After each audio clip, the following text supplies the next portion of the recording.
Maju Varis, hún stóð efst hér í flokki áhugamanna í 5 gangi í Suðurlandsdeildinni. Til hamingju með það, Maju. Takk fyrir.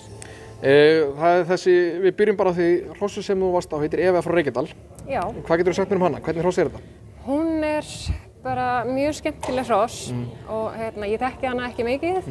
Ég fekk hana bara stuttu síðan að láni og já, hún svona mikið fótaburð og lettleika og bara æðisleg hross. Já. Varstu áður en fyrir kvöldið, varstu vissum að þú gæti gert gott mót? Já, það svona, hún hefur verið mjög góð í æfingum og já, ég hafði alveg trú á okkur. Við reyndum að gera okkur besta, það tókst.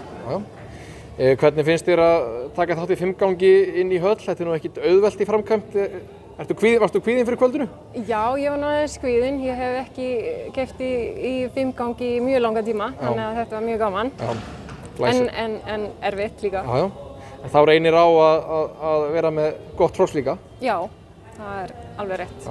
Þú ert partur af liði Bíkó sem eru ríkjandi sigurvegari í deildinni og eru, að ég held töluvert með gott forskot eftir kvöldið og síðasta kvöldið framundan. Verður ekki hörku úrtaka í liðinu til að skila titlinum? Já, það verður mjög vonandi skemmtileg úrtaka og við reynum okkar besta til þess að standa okkur og bara gaman. Og ekki liðstemmingin góð þegar það gengur svona vel? Já, mjög góð og það hefur verið alla veturinn. Rosa gaman að æfa saman og þegar vel gengur.